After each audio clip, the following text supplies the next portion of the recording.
सबसे पहले आज के इस टॉपिक में एक छोटा सा टॉपिक लेते हैं। जैसे कि कल हम लोग पढ़े थे जबान की महारत, तो आज के इस टॉपिक में दोस्तों हम लोग जानते हैं अंदाज़ा-ए कदर। क्या? अंदाज़ा-ए कद्र। और अंदाज़ा-ए कद्र को अपने भाषा में आप लिख सकते हैं जांच। जांच को दोस्तों या तो आप इम्तिहान भी बोल सकते हैं, लेकिन सीटेट में इम्तिहान वर्ड निगेटिव होता है। ठीक है दोस्तों, जिसे मूल्यांकन कहते हैं या फिर इवेल्युएशन कहते हैं या फिर असेसमेंट कहते हैं। ये जो होता है अंदाज़ा-ए कदर, ये आपके 3 टाइप के होते हैं। कितने टाइप के होते हैं? 3 टाइप के। एक वो अंदाज़ा-ए कदर है जो दौरान क्लास हो रहा है, यानी कि जैसे कि मारूजी सवालात या लघु उत्तरीय सवालात या होमवर्क, ये सब जो होता है इसको कहते हैं तश्कीली अंदाज़ा-ए कदर। क्या कहते हैं? तश्कीली अंदाज़ा-ए कदर। क्या कहते हैं? तश्कीली अंदाज़ा-ए कदर। और इसे ही कहा जाता है तामीरी अंदाज़ा-ए कदर। क्या होता है? तामीरी अंदाज़ा-ए कदर। और इसे ही कहा जाता है रचनात्मक मूल्यांकन। क्या कहते हैं? रचनात्मक मूल्यांकन। क्या कहते हैं? रचनात्मक मूल्यांकन। ठीक है, यह क्या होता है कि दौरान क्लास या किसी सबक जब आपका मुकम्मल हुआ उस वक्त, जैसे कि होमवर्क, मारूजी सवालात, कुछ क्वेश्चन आंसर, पहेलियां, ये सब इसी के अंदर आएंगे। दूसरा जो आपका अंदाज़ा-ए कदर है उसे कहा जाता है तकमीली अंदाज़ा-ए कदर। क्या कहा जाता है? तकमीली अंदाज़ा-ए कदर। और तकमीली अंदाज़ा-ए कदर जो है ना, इसी के लिए एक ऑड वर्ड आता है सीटेट के अंदर, वो आपका होता है हतमी अंदाज़ा-ए कदर। क्या होता है? हतमी अंदाज़ा-ए कदर। और दोस्तों इसे ही कहा जाता है हिंदी में योगात्मक मूल्यांकन। क्या कहते हैं? योगात्मक मूल्यांकन। क्या कहते हैं? योगात्मक मूल्यांकन इसे कहा जाता है। ठीक है, ये क्या होता है कि जब आपके किसी यूनिट के इख्तिताम पर सालाना एग्जाम, हफ्ता में एग्जाम, शशमाही एग्जाम, ये सब जो लिया जाता है तो वो आपका तकमीली अंदाज़ा-ए कदर में आता है। और जो तीसरा आपका होता है वो दोस्तों आपका होता है तशखीसी अंदाज़ा-ए कदर। कौन सा अंदाज़ा-ए कदर? तो तशखीसी अंदाज़ा-ए कदर। और तशखीसी अंदाज़ा-ए कदर जो है इसे ही दोस्तों कहा जाता है क्या? तो तशखीसी अंदाज़ा-ए कदर को ही कहते हैं निदानात्मक मूल्यांकन। क्या कहते हैं? निदानात्मक मूल्यांकन। क्या कहते हैं? निदानात्मक मूल्यांकन। ये दोस्तों क्या होता है कि जब आपके अंदर कोई कमी होती है तो उसी के इस्लाह के गर्ज से जो जांच की जाती है उसे ही कहते हैं तशखीसी। यानी कि किसी खला यानी कि किसी कमी को पूर्ण करने के लिए दोस्तों जो टेस्ट लिया जाता है, जो मूल्यांकन किया जाता है, जो जांच किया जाता है, उसे कहते हैं तशखीसी अंदाज़ा-ए कदर। तो आज के इस छोटे से इसमें हम लोगों ने अंदाज़ा-ए कदर यानी कि जांच यानी कि मूल्यांकन इसको देखा। 3 टाइप का, तश्कीली अंदाज़ा-ए कदर या तामीरी अंदाज़ा-ए कदर जिसे रचनात्मक मूल्यांकन कहते हैं। दूसरा तकमीली अंदाज़ा-ए कदर या फिर हतमी अंदाज़ा-ए कदर जिसे योगात्मक मूल्यांकन कहते हैं। और तीसरा है तशखीसी अंदाज़ा-ए कदर जिसे निदानात्मक मूल्यांकन कहते हैं। ठीक है, चलिए अब हम लोग अपने सेशन की तरफ शुरुआत करते हैं ऑब्जेक्टिव में। और जो भी लोग एप्लीकेशन पे जुड़े हुए हैं उन सभी से मेरी गुजारिश है कि देखिए ये होता है क्या है कि हम लोग जो ऑनलाइन पढ़ते हैं इसमें ये होता है कि कोई एक आदमी ने अरे धुंधला हो रहा है, हाँ ठीक है, कोई एक आदमी ने एक ए लगा दिया आंसर, तो चूंकि आपको दिखता है आंसर ए तो आप समझे या नहीं समझे आप भी ए लगा देते हो। कोई आदमी ने बी लगा दिया, आप समझे या नहीं समझे आप भी बी लगा देते हो। तो इस सब से दोस्तों बचना है, यानी आप अपने आप को दिमागी तौर पर, मेंटली तौर पर और जिस्मानी तौर पर हाजिर व नाजिर रहें। जब सवालात के आंसर आप दें तो आप खुद से दें, किसी और का देख के नहीं दें, इससे आपको फायदा होगा। चलिए पहला क्वेश्चन आपके स्क्रीन पर है। कहा यह जा रहा है कि यह बताइए कि कोड मिक्सिंग से क्या मुराद है? Code mixing option number A में है एक जबान को छोड़कर दूसरी जबान अपनाना, सिर्फ मादरी जबान में गुफ्तगू करना, जबान का तर्जमा, 2 या 2 से ज्यादा जबानों के अल्फाज को एक ही जुमले में इस्तेमाल करना। आपने नहीं कहते अरे सब चीज को मिक्स करके खाना बनाइए, मिक्स भेज पढ़े है ना, मिक्स वेज का मतलब सारी सब्जियों को मिला दिया गया। तो इसी तरह दो जबान को या दो से ज्यादा जबान को आपने क्या किया, एक जुमले में मिला दिया। जैसे कि दोस्तों हमने ये कहा कि आज हमने होमवर्क बना लिया, या आज मैं होमवर्क बना लिया। क्या लिखे दोस्तों कि हम लिखे कि आज मैं जो है होमवर्क जो है क्या किए, बना लिए। तो यहां पर दोस्तों क्या हुआ, आपका होमवर्क अंग्रेजी का वर्ड है और ये बाकी उर्दू का है। तो दो या दो से ज्यादा जबानों के अल्फाज को अगर एक साथ मिलाते हैं तो उसे कहते हैं कोड मिक्सिंग, ये आपका कोड मिक्सिंग। और दूसरा एक आता है, वो आता है कोड स्विचिंग। कोड स्विचिंग क्या होता है कि एक जुमला आप जब बोलते हैं उसका दोस्तों आप तर्जमा कर देते हो तो उसे ही कहते हैं कोड स्विचिंग। जैसे कि हमने कहा ओपन द डोर, क्या कहा दोस्तों जी, हमने कहा ओपन द डोर, क्या कहा, ओपन द डोर। तो यहां पर जो है ध्यान दीजिएगा, ओपन द डोर में क्या हुआ कि इसका हमने ट्रांसलेट कर लिया कि दरवाजा खोलो, क्या, दरवाजा खोलो। तो यहां पर दोस्तों क्या हुआ कि एक अंग्रेजी हमने कहा, इसको हम स्विच कर गए, किसमें, उर्दू में। तो जब एक जबान के जुमले को बोलकर दूसरे में आप ट्रांसलेट करते हैं तो उसको कहते हैं क्या, कोड स्विचिंग। और जब दो जबानों को एक साथ मिलकर बोलते हैं तो उसको कहते हैं कोड मिक्सिंग। अभी आप देखेंगे आदमी के अंदर एक ये है कि अपने अल्फाज में जितना हार्ड जी अंग्रेजी वर्ड निकाल ले, डैडी, मॉम, है ना, उसको सब लोग एकदम जी बावर्ची खाना, किचन हॉल, है ना, लिविंग रूम, है ना, इस टाइप का बोले तो आदमी हैरान में पड़ जाता, अरे लग रहा है कि बहुत बड़ा आदमी है, लग रहा है कि ये आदमी कहीं और से आया है, अमेरिका वगैरह से जी। आप जो है ना बाईसाइकिल, है ना जी, ये सब बोले हैं। तो आदमी एक चलन बना हुआ है कि अपने अल्फाज में क्या करें, अपनी जबान को भूल जाइए, दूसरे अल्फाज को मिला दीजिए उसमें। तो इससे जो है ना जबान बिगड़ने के भी खतरा है। तो कोड मिक्सिंग क्या होता है कि दो या दो से ज्यादा जबानों के अल्फाज को एक ही जुमले में मिला देना। चलिए अगला क्वेश्चन है, कोड मिक्सिंग और कोड स्विचिंग में बुनियादी फर्क क्या है। दोनों एक ही हैं। कोड मिक्सिंग में जबानें जुमले के अंदर मिलती है, कोड स्विचिंग में जुमलों के दरमियान। अब उसके बाद आगे कहा जा रहा है कि कोड स्विचिंग तहरीरी होती है और कोड मिक्सिंग सिर्फ असातज़ा करते हैं। यानी यह कहा जा रहा है कि आप यह बताएं कि कोड मिक्सिंग और कोड स्विचिंग में क्या फर्क है। तो अगर आप इसमें देखेंगे तो पहला कहा जाए कि दोनों एक ही है, तो दोनों एक नहीं है। कोड स्विचिंग तहरीरी होती है, यानी यह कह रहा है कि तहरीरी, ऐसा कुछ नहीं है, तहरीरी और तकरीरी दोनों होती है, तो यह भी कट जाएगा। कोड मिक्सिंग सिर्फ असातज़ा करते हैं, ये नहीं, यह भी कट जाएगा।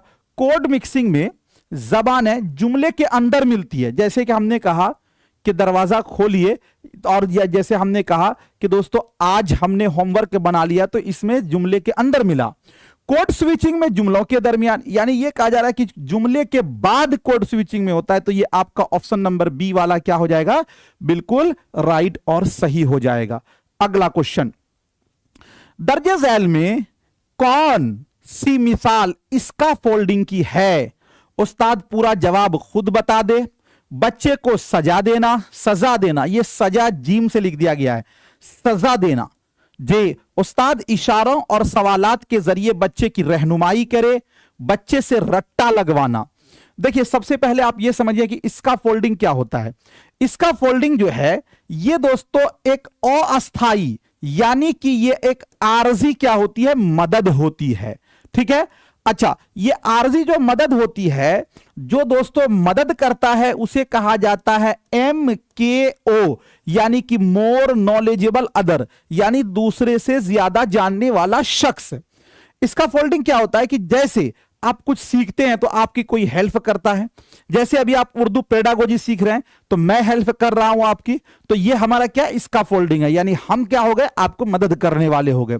इसी तरह आप साइकिल सीखते हैं तो कोई पीछे से आपको पकड़ता है, तो वो पकड़ने वाला भी वो आपको एक हेल्प देता है, लेकिन वो हेल्प कैसा होता, आरजी होता है, यानी अस्थाई। कोई जिंदगी भर आपको हेल्प नहीं देगा साइकिल जब आप चलाएंगे, यानी जब आप उसमें एक्सपर्ट हो जाते हैं, माहिर हो जाते हैं, तो फिर जो आपको हेल्प करता है वो क्या होता है दोस्तों, छोड़ देता है। तो यही कहलाता है इसका फोल्डिंग। इसका फोल्डिंग क्या होता है, आरजी होता है, टेम्परेरी होता है, यानी कि अस्थाई होता है। जो इसका फोल्डिंग देता है, करता है, उसे कहते हैं MKO, मोर नॉलेजेबल अदर। ये कौन कौन हो सकते हैं? तो ये आपके असातिज़ा भी हो सकते हैं, ये आपके हम जमात साथी भी हो सकते हैं, ये आपके दोस्तों वालिदैन भी हो सकते हैं, है ना, ये आपके अदरवाइज कुछ भी आपके हो सकते हैं जो भी आपको जहां पर मदद करें। तो इसका फोल्डिंग की मिसाल, उस्ताद इशारों और सवालात के जरिए बच्चे की रहनुमाई करे। तो रहनुमाई करना, मदद करना, तो इसीलिए आपका क्या होगा? ऑप्शन नंबर सी वाला जो है ये आपका राइट हो जाएगा। अगला क्वेश्चन, अगला दोस्तों आपके स्क्रीन पर है, कहा जा रहा है कि BICS से क्या मुराद है, यानी कि बिक्स से क्या मुराद है? तालीमी और इल्मी जबान। तालीमी इल्मी जबान का मतलब होता है कि अकादमिक भाषा। कौन सी भाषा? अकादमिक भाषा। अकादमिक भाषा दोस्तों ये वो कौन सी जबान होती है जो आप स्कूल कॉलेज में बोलते हैं? रोजमर्रा गुफ्तगू में इस्तेमाल होने वाली जबान, अदबी जबान, तहरीरी जबान। तो देखिए बिक्स जो होता है इसका माना होता है दोस्तों कि डेली बेसिस में जो हम अपने साथियों से अपने घर में फितरी जबान में तौर पे बात करते हैं, खेल खेल में, वो आपका कहलाता है बिक्स। तो इसीलिए आपका हो जाएगा ऑप्शन नंबर जो है बी वाला आपका राइट हो जाएगा। अगला क्वेश्चन, BICS यानी कि बिक्स की मुकम्मल शक्ल क्या है? मुकम्मल शक्ल का मतलब यह कि इसका फुल फॉर्म है आपका क्या होगा वो बताना है। तो पहला ऑप्शन ये कहा जा रहा है कि बेसिक इंटरनल कम्युनिकेशन स्किल्स। दूसरा ये है जी वर्बल इंटरेक्टिव कम्युनिकेशन स्किल्स, है ना। और उसके बाद आगे है बाईलैंग्वेजल इंटरेक्शन कम्युनिकेशंस सिस्टम। उसके बाद आपका है बिक्स इंटरपर्सनल कम्युनिकेशन स्किल्स। तो दोस्तों बिक्स का जो फुल फॉर्म है वो यही है कि अगर ये कहते हैं कि बेसिक इंटरनल कम्युनिकेशन स्किल, तो ये आपका कट जाएगा, इंटरनल नहीं होगा, ठीक है। अच्छा, ये वाला भी आपका नहीं है। अगर ये कहें कि बाईलैंग्वेजल, तो ये वाला भी आपका नहीं होगा, बल्कि ये होगा कि बेसिक इंटरपर्सनल कम्युनिकेशन स्किल्स। ये आपका बिक्स का क्या है? फुल फॉर्म है। तो ये आपका जो है ऑप्शन नंबर डी वाला क्या हो जाएगा? राइट हो जाएगा। अगला क्वेश्चन, दर्जे झैल में से कौन सा जुमला बिक्स की मिसाल है? पानी पी ली, मजमून का खुलासा तहरीर करें, इस नज्म के इस्तिआरात वाज़ेह करें, इस बाप का तनकीदी जायजा लें। यानी ये कहा जा रहा है कि मुंदरजा झैल में कौन सा जुमला ऐसा है कि जो कि बिक्स में। तो बिक्स के बारे में हम लोग क्या पढ़े हैं कि बिक्स क्या होता है कि रोजमर्रा जो हम लोग बात करते हैं, रोजमर्रा जो हम लोग जबान इस्तेमाल करते हैं, वही हमारा क्या कहलाएगा? बिक्स कहलाएगा।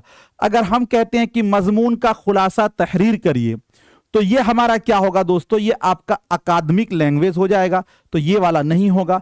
इस नज्म के इस्तिआरात, तो ये भी अकादमिक होगा, ये भी नहीं होगा। इस बाब का तनकीदी जायजा, ये भी नहीं होगा। लेकिन पानी पी ली, तो ये डेली बेसिस पे इस्तेमाल होने वाला है, तो इसीलिए ये बिक्स आपका क्या हो जाएगा? आपका उदाहरण यानी उसकी मिसाल हो जाएगी।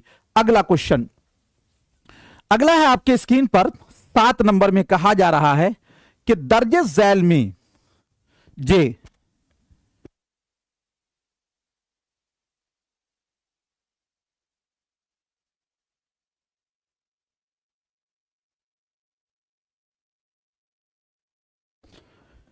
अगला क्वेश्चन है 7 नंबर में कि दर्जे झैल में से मैं कौन सा तश्कीली अंदाज़ाए कदर यानी कि फॉर्मेटिव असेसमेंट की मिसाल है? फॉर्मेटिव असेसमेंट को क्या कहते हैं? रचनात्मक मूल्यांकन। क्या कहते हैं? रचनात्मक मूल्यांकन। और रचनात्मक मूल्यांकन का मतलब क्या हुआ? तो इसका मतलब यह हुआ कि जब आप क्लास में या दौरान इसके अंदर सवाल करते हैं, वो ऑप्शन ए में है सालाना इम्तिहान, ऑप्शन बी में है बोर्ड इम्तिहान, क्लास में सवालों जवाब और हतमी नतीजा। तो देखिए सालाना इम्तिहान या बोर्ड इम्तिहान या हतमी नतीजा ये आपका आएगा योगात्मक यानी कि तकमीली अंदाज़ा कदर में। लेकिन क्लास में जो सवालों जवाब है ये आपका आएगा तश्कीली या फिर तामीरी अंदाज़ा कदर में। तो क्या होगा आपका? ऑप्शन नंबर जो है सी वाला आपका राइट हो जाएगा। अगला, हतमी अंदाजा कदर यानी कि सुमेटिव असेसमेंट कब किया जाता है? ऑप्शन ए में है सीखने के आगाज में, सीखने के दौरान, सीखने के अख्ताम पर, सिर्फ इब्तिदाई जमात में। यानी यह कहा जा रहा है कि हतमी अंदाजा कदर, हतमी अंदाजा कदर को क्या कहते हैं? तो इसको दोस्तों कहा जाता है तकमीली अंदाजा कदर। हतमी अंदाजा कदर को क्या कहते हैं? तकमीली अंदाजा कदर कहते हैं। यानी जब किसी यूनिट के अख्ताम पर, यानी कि दोस्तों कोई ये आपका सालाना इम्तिहान हो, 2 शशमाही हो, तो ये सब क्या होगा? आपका तकमीली अंदाजा कदर। तो सीखने के आगाज में ये भी नहीं होगा, सीखने के दौरान तो आपका होता है तामीरी अंदाजा कदर, तो ये वाला भी आपका नहीं होगा। सिर्फ इब्तिदाई जमात कट जाएगा, लेकिन सीखने के अख्ताम पर ये बिल्कुल सही है। तो ऑप्शन नंबर सी वाला आपका क्या हो जाएगा? राइट हो जाएगा। अगला क्वेश्चन, दर्जे झैल में कौन सा तशखीसी अंदाजा कदर यानी कि दोस्तों डायग्नोस्टिक असेसमेंट है? तशखीसी अंदाजा कदर को ही क्या कहते हैं? तो इसे कहा जाता है निदानात्मक मूल्यांकन। क्या कहते हैं? निदानात्मक मूल्यांकन। ऑप्शन ए में है यूनिट टेस्ट, बच्चे की कमजोरी मालूम करने के लिए टेस्ट, सालाना इम्तिहान, दाखिला इम्तिहान। तो दोस्तों तशखीसी अंदाजा कदर वो अंदाजा कदर है जिसके अंदर हम स्टूडेंट की कमी का पता लगाते हैं, उसके खला का पहचान करते हैं। तो इसीलिए आपका क्या हो जाएगा? ऑप्शन नंबर बी वाला क्या हो जाएगा? राइट हो जाएगा। अगला क्वेश्चन, अगला है जी, ये है सीसीई। सीसीई मुसलसल वो जामे अंदाजा कदर का मकसद क्या है? सीसीई का मतलब होता है कंटिन्यूअस कॉम्प्रिहेंसिव इवैल्यूएशन। इसी को हिंदी में कहते हैं, हिंदी में कहा जाता है सतत एवं व्यापक मूल्यांकन। सतत एवं व्यापक मूल्यांकन क्या कहते हैं? इसे सतत एवं व्यापक मूल्यांकन कहते हैं। ठीक है, जिसे कि दोस्तों कंटिन्यूअस कॉम्प्रिहेंसिव इवैल्यूएशन कहते हैं। ये क्या होता है कि आपका जो है ना असेसमेंट हमेशा होता रहे, हर तरह से हो। ये नहीं कि सिर्फ किताबी में हो, आपको बैठना कैसे है, खेलना कैसे है, बोलने का सलीका क्या है, हर तरह से जो जांच होती है उसी को कहते हैं मुसलसल वो जामे अंदाजा कदर। तो इसका मकसद क्या है? सिर्फ इल्मी पहलू को जानना, तो सिर्फ ऐसे भी निगेटिव है, ये नहीं होगा। सिर्फ इम्तिहानी तैयार, तो सिर्फ निगेटिव है। मुकाबला जाती दर्जाबंदी या बच्चे की हमाजहत तरक्की, तो दोस्तों ये आपका बेस्ट ऑप्शन जो है सी वाला है। इसीलिए 10 नंबर क्वेश्चन का क्या होगा? ऑप्शन नंबर जो है सी वाला राइट हो जाएगा। अगला क्वेश्चन, अगला है हिंदुस्तान में जबान से मुताल्लिक पॉलिसी को कहा जाता है? ऑप्शन ए में है मादरी जबान में तालीम, कसीर लिसानियात, से लिसानी फार्मूला और हक़ तालीम। तो हिंदुस्तान के अंदर जो जबान से मुताल्लिक पॉलिसी है उसे दोस्तों से लिसानी फार्मूला कहा गया है। ऑप्शन नंबर आपका जो है सी वाला राइट हो जाएगा। जबान से मुताल्लिक हमेशा याद रखिएगा कि 8वीं शेड्यूल में कितनी जबानों का जिक्र है? तो 22 जबानों का जिक्र है। उसके बाद याद रखिएगा दोस्तों कि आपको एक चीज और याद रखना है कि टोटल जो खानदान कितने हैं? तो टोटल खानदान जो है जबानों के वो 8 खानदान है। और हिंदुस्तान के अंदर कितने खानदान है? तो कुल 4 खानदान है ना। ये बात आप याद रखेंगे। उसके बाद ये याद रखिएगा कि एक चीज ये कि दोस्तों हिंदी कैसी जबान है? तो हिंदी जो है वो एक सरकारी जबान है। ठीक है, और याद रखिएगा अंग्रेजी कैसी जबान है? तो अंग्रेजी जो है ये आपका मुआविन सरकारी जबान है। कैसी है? मुआविन सरकारी जबान है। और एक चीज ये याद रखेंगे कि क्लासिकल लैंग्वेज, क्लासिकल लैंग्वेज यानी कि क्लासिकल जबान जो है उसकी तादाद कितनी है? तो दोस्तों उसकी तादाद जो है कुल 11 है। कितना है? 11 है। पहले कितना था? तो दोस्तों पहले जो था वो था आपका 5, और अभी जो है ना 2024 में 6 हुआ है, तो इसलिए 6 5 कितना हो जाएगा? 11 हो जाएगा। ये याद रखेंगे। ठीक है, और जैसे कि संस्कृत जो है ये क्लासिकल लैंग्वेज में आता है। ठीक है, तो दोस्तों आपका हो जाएगा इसका जो है से लिसानी फॉर्मूला। अगला क्वेश्चन जी, ये एक चीज और भी याद रख लेंगे कि जबान से मुताल्लिक जो है किस आर्टिकल में? तो जुज 17 में। और 343 ए में हिंदी के बारे में कि सरकारी जबान, और 343 बी जो है यानी जिसको ग कहिए या दो कहिए वो क्या है दोस्तों, अंग्रेजी के बारे में बात है। ठीक है, चलिए ये मास्टर नोट्स में आपके दिया हुआ है, इसको एकदम बेहतरीन से पढ़ लीजिएगा। मास्टर नोट्स पढ़ने में आपको ज्यादा समय नहीं लगेगा अगर आपने वीडियो देख लिया होगा तो, और बाकी अगर आप न पढ़ना चाहिएगा तो आपको फिर तो टाइम लगेगा ही। 12 नंबर क्वेश्चन में है, दो जबानों पर मुश्तमिल क्लासरूम जहां तलबा मादरी जबान भी बोलते हैं और सिखाई जाने वाली जबान भी कारगर होता है, क्योंकि ये यानी ये कह रहे हैं कि ऐसा क्लासरूम जिसके अंदर दो जबान पर बच्चे बोल रहे हैं, जहां बच्चा क्या बोलते हैं, मादरी जबान भी और सिखाई जाने वाली। तो सिखाई जाने वाली जबान कौन सी होगी, तो सिखाई जाने वाली जबान होगी दूसरी जबान, और इसी दूसरी जबान को क्या कहते हैं, तो मियारी जबान, और मियारी जबान को ही क्या कहा जाता है, तो इसे कहते हैं हदफ जबान।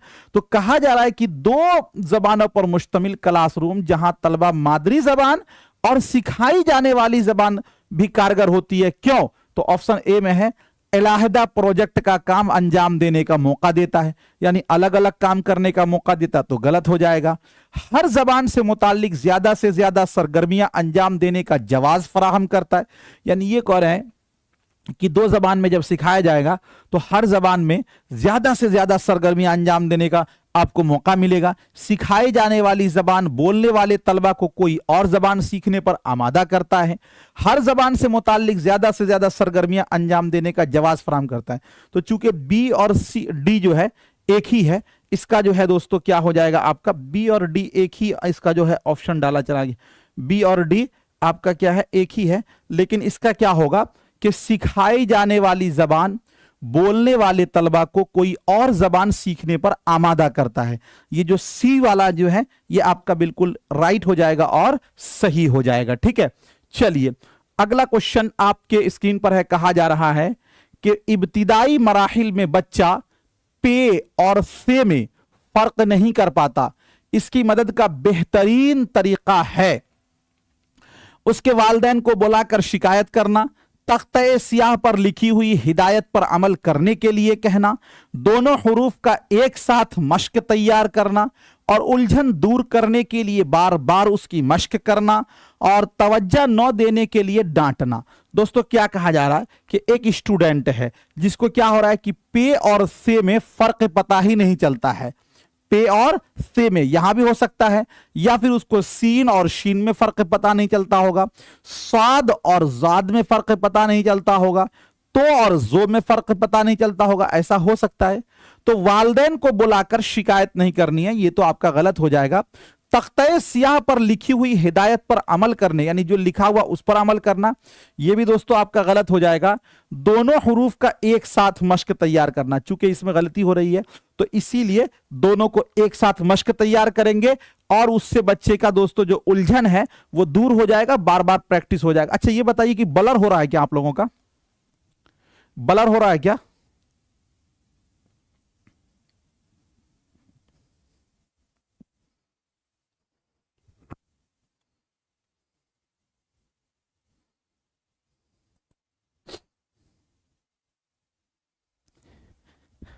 आप रहेंगे इसी तरह, ठीक है, जाएंगे नहीं, दोबारा से हम कनेक्ट कर देते हैं, ठीक हो जाएगा जी।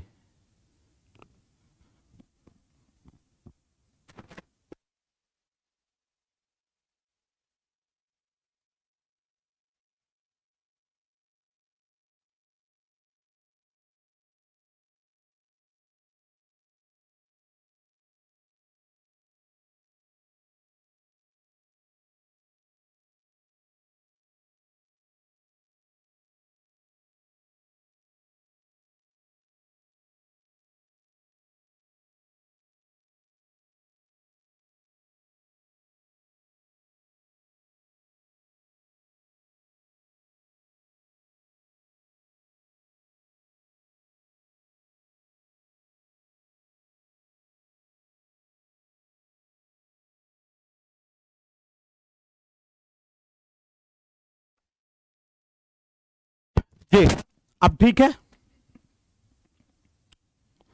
अब ठीक होना चाहिए। चलिए, तो ये हमें क्वेश्चन नंबर 13 में ये कहा गया था कि इब्तिदाई मराहिल में बच्चा पे को क्या बोलता, पे और से में फर्क नहीं कर पाता, तो जाहिर सी बात है कि किसी भी अल्फाज में अगर आप फर्क नहीं कर पा रहे हैं हर्फ में, तो दोनों का एक साथ अगर वश्क कराया जाए तो वो ठीक हो सकता है।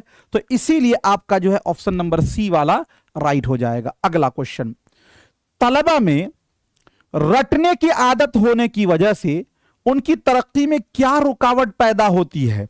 ऑप्शन ए में है उनके जहन की नशोनुमा नहीं होती है, तलबा की खुद एतमादी खत्म हो जाती है, वो जमात की तदरीसी मशागिल से कट जाते हैं, वो पढ़ाई पर मुकम्मल तौर पर जहन नहीं लगाते। यानी ये क्वेश्चन कहा जा रहा है कि अगर एक बच्चा रटे, तो देखिए जब आदमी को रटने की आदत हो जाती है, जैसे आपको ही आदत हो गई कि कोई भी काम हो हम अपने दिमाग पर लोड नहीं देंगे, किसी और से पूछेंगे, तो फिर हर चीज में आप किसी से पूछिएगा। और जब आपको यह आदत हो जाती है कि कोई बड़ा से बड़ा भी उलझन आ जाए तो हम अपने पहले दिमाग पर जोर देंगे, खुद फैसला निकालेंगे, तो फिर आपके दिमाग के सोचने की कैपेसिटी और आपकी जो जहन की जो नशोनुमा है उसी टाइप से होने लगेगी, है ना। तो अगर एक बच्चा रटता है, तो चूंकि रटना एक निगेटिव चीज है, रटना एक अच्छी चीज नहीं है, तो दोस्तों इसलिए क्या होगा कि उनके अंदर खुद एतमादी तो खत्म हो ही जाएगी, कि कॉन्फिडेंस नहीं रहेगा, हर चीज में रट्टा मारने की कोशिश करेगा। वो जमात के तदरीसी मशागिल ये है कि हमें बच्चे को रटंतु प्रणाली से अलग करना है, किताबी बस्ता से ढोने से दूर करना है, उसे घर के माहौल से जोड़ना है, तो वो भी इससे भी कट जाएगा और वो पढ़ाई पर मुकम्मल तौर पर जहन नहीं लगाएगा। लेकिन इन सभी का जो ताल्लुक है कहीं ना कहीं कि उनके जहन की नशोनुमा नहीं होती है। जब जहन की नशोनुमा नहीं होगी तो ये सारे काम ऑटोमेटिकली हो जाएंगे। तो पहले ऑप्शन में सारी चीजें आ जा रही है, इसीलिए इसका जो राइट ऑप्शन है वो ऑप्शन नंबर ए वाला वो आपका राइट हो जाएगा। अगला क्वेश्चन अगला है, से लिसानी फॉर्मूला में पहली जबान क्या होती है? मादरी जबान या इलाकाई, हिंदी, अंग्रेजी और जदीद हिंदुस्तानी जबान। एक चीज याद रखिएगा दोस्तों, उर्दू और हिंदी जो है ये जदीद हिंदुस्तानी जबान में आती है। और अगर आपको कदीम हिंदुस्तानी जबान, तो इसमें दोस्तों कौन सी जबान आती है? संस्कृत आती है, ठीक है, जो कि क्लासिकल लैंग्वेज है। से लिसानी फॉर्मूला में जो पहली जबान होगी वो मादरी जबान या इलाकाई जबान। तो इसीलिए आपका क्या होगा? ऑप्शन नंबर ए वाला जो है वो आप